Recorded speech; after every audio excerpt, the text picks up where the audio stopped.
좋아요, 구독. 네, 먼저 우리 유창희 대표님은 알루코 준비해 주셨고요. 김성규 전문가님은 제주은행 준비를 해주셨습니다.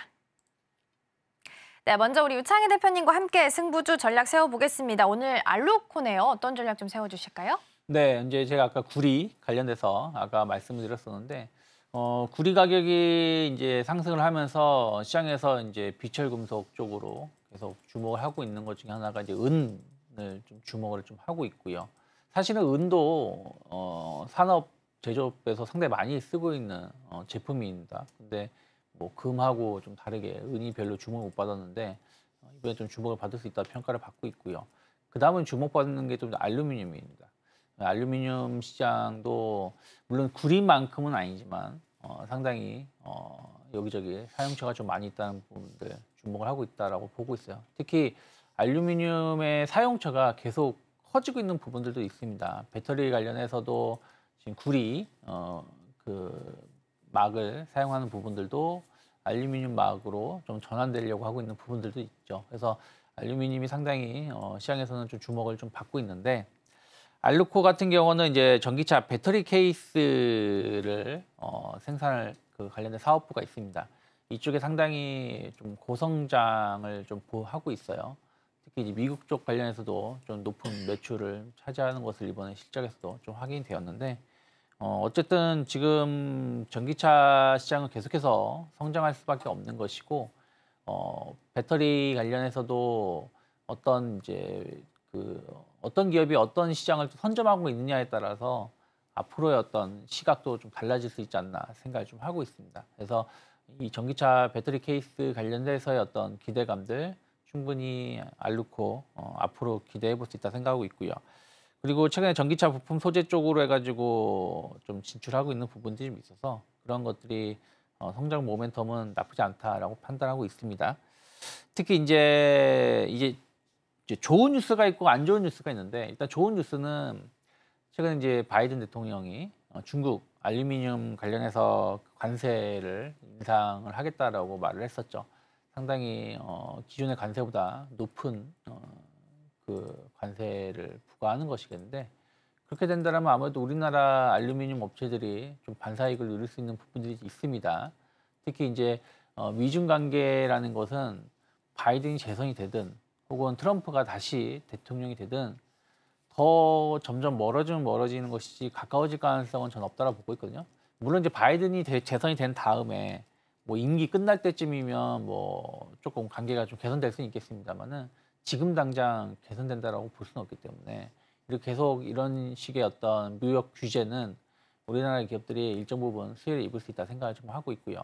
하지만 또 반대로 또 조심스러운 부분들은 작년 10월입니다. 10월에 이제 미국이 알루미늄 압출제 반덤핑 관련돼서 16개 기업들을 좀 조사를 좀 하고 있다라고 했고요. 그리고 이제 아마 미국 시간 기준이기 때문에 내일일 것 같아요. 5월 2일이라고 했으니까요. 그래서 5월 2일에 관련돼서 이제 결과가 이제 발표를 한다고 했기 때문에 이게 이제 확정되는 건 아닙니다. 이번에 이제 거기에 들어가게 되면 이제 서로 이제 어떤 소명을 하겠죠.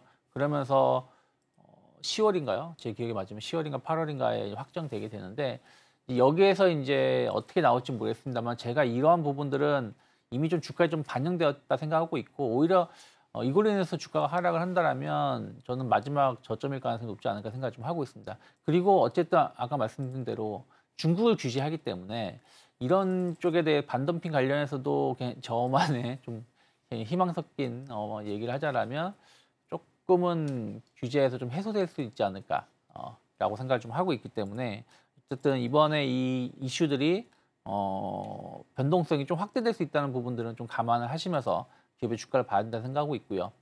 그리고 이제 좀 봐야 되는 거는 이제 우리가 요즘에 이제 그런 쪽에 전혀 얘기가 안 나오고 있는데, 러우 전쟁, 우크라이나 재건, 뭐 어쨌든 지금 이스라엘도 협상은 잘 안 되고 있지만 지금 이제 휴전하기 위해서 협상한다고 하고 있고, 러시아도 뭐 이게 계속 가진 않을 거라 생각하고 있어요. 그래서 만약에 이제 전쟁이 좀 종결된다라면 뭐 우크라이나 재건 다시 들어갈 것이고 관련된 얘기가 나올 것이고, 이쪽 관련해서 이제 그 철도 공급을 할 수 있습니다. 그래서 알루코가 현대 로템 쪽으로 해서 철도 공급 관련돼서 이슈가 좀 있기 때문에 그런 것들도 저는 나쁘지 않다 생각을 좀 하고 있습니다. 그리고 풍력 발전 사업 진출에 대한 어떤 기대감도 있다는 걸 본다라면 기술적으로 봤을 때 지난 1월 달에 한번 1월 19일에 한번 16% 급등하고 나서 주가는 계속 횡보하고 있습니다. 그리고 이제 3월 달에도 한번 급등을 했었습니다만은 시세가 뻗어나가기보다는 다시 또 제자리에 내려와 있다라고 보고 있기 때문에 지금 가격이 길게 본다라면 거의 뭐 저점대에서 어떤 횡보를 하고 있는 것이 아닌가 판단을 좀 하고 있고요. 3,100원 정도가 크게 이탈하지 않는다라면 일단은 손절가는 좀 짧게 놓고 대응하시는 게 좋다 생각하고 있고, 왜냐면 이제 그 반덤핑 이슈가 이제 곧 나올 거니까요. 그래서 이 부분이 만약에 부정적으로 해석된다라면 3,100원을 이탈할 가능성이 높고, 3,100원 이탈하지 않는다라면 저는 분할 매수 가능하다 생각하고 있고, 아까 말씀드린 대로 조금 우호적인 긍정적인 예상보다 더 긍정적인 결과가 나온다라면 주가는 한번 강하게 움직임이 나올 수 있다고 보고 있고요. 그렇다면 지난 3월 달 기록했었던 4,000원은 한번 단기적으로 기대해 볼 수 있지 않을까. 그리고 나서 이제 추세가 더 갈지 안 갈지는 그 이후에 보면 좋지 않을까 판단하고 있습니다.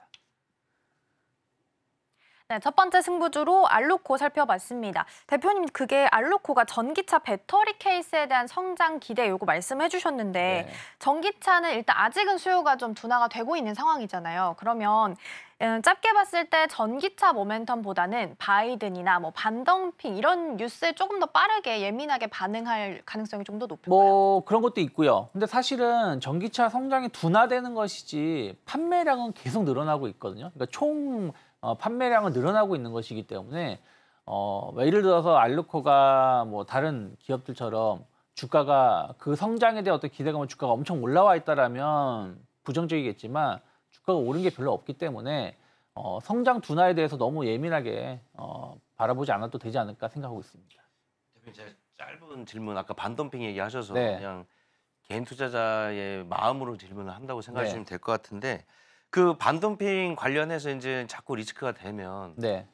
이제 알루코의 생산 방식을 제가 잘 모르지만 어쨌든 값싼 중국산 알루미늄 원재재를 못 쓰는 리스크가 좀 있잖아요. 네. 이런 거에 대해서는 리스크가 없을까요?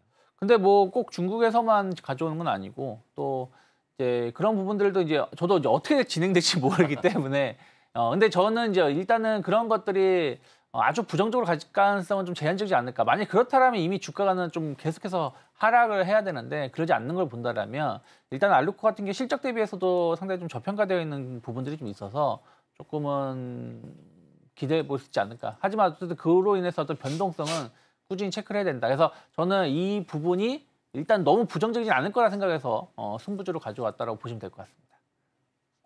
네, 첫 번째 승부주 알루코 만나봤고요. 우리 김성규 전문가님이 준비해 주신 승부주 제주은행도 만나보겠습니다. 역시 금융주 하면 또 제주은행 빼놓을 수가 없죠. 네, 제주은행 생각보다 요즘 많이 올라가가지고서 좀 여기에 대해서 특히 급등주였기 때문에 많은 분들이 사랑하셨던 것 같은데요. 일단 한번 보겠습니다. 자, 2021년도부터 해가지고서 이렇게 거래량들이 굉장히 많이 들어온 걸 볼 수가 있죠. 그리고 최근 들어서 2024년 들어오면서 역시 외국인과 기관을 중심으로 해서 강하게 이쪽에 이렇게 많은 거래량이 들어온 걸 볼 수가 있습니다. 그리고 자, 여기서 좀 더 키워보도록 하겠습니다. 현재 자리로 봤을 때 횡보하는 자리, 여기에서 자, 이렇게 횡보하는 자리 있죠. 자, 14,530원과 16,130원 사이에서 횡보하는 가운데 지금 5일선하고 그다음에 21선 만나는 자리, 이 자리에 있습니다. 굉장히 재밌는 자리죠. 자, 그럼 여기에서 이게 과연 이제 아래로 가느냐 위로 가느냐에 대해서 많은 분들이 이제 궁금해하실 텐데, 자, 여기에서 한번 디디고 올라갈 수 있는 확률이 있다라고 저는 보고 있거든요. 자, 여기 한번 볼게요. 자, 여기서 급등을 하기 전에 차트 요 패턴하고 지금 현재 요 자리의 패턴 여기 보시게 되면은 여기에서 요 자리 패턴을 보시게 되면 상당히 비슷하게 가고 있죠. 한번 올라갔다 빠지고 난 다음에 옆으로 횡보하고서 다시금 위로 올라가는 급등 패턴에 다시금 두 번째로 들어가고 있는 이 자리입니다.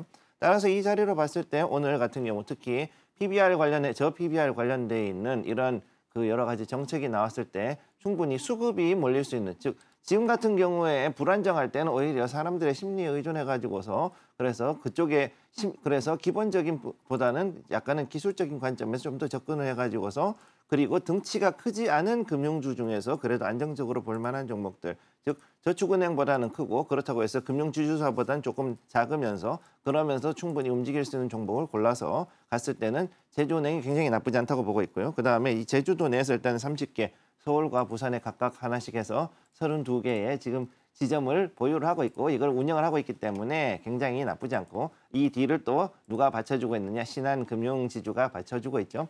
그러니까 이런 걸로 봤을 때 앞으로 저평가주로도 충분히 외국인들과 기관의 매수세가 올라갈 수 있고 실제로 1월 대비했을 때 거의 한 3% 이상의 지분이 외국인이 대규모 매수한 걸 확인할 수 있습니다. 따라서 제가 봤을 때는 요 제주은행 굉장히 매력적인 종목이라고 볼 수가 있고 목표가 17,000원, 그다음에 손절가 13,000원 이 자리 꼭 지켜주시고 한번 들어가시면 되겠습니다. 좋아요, 구독!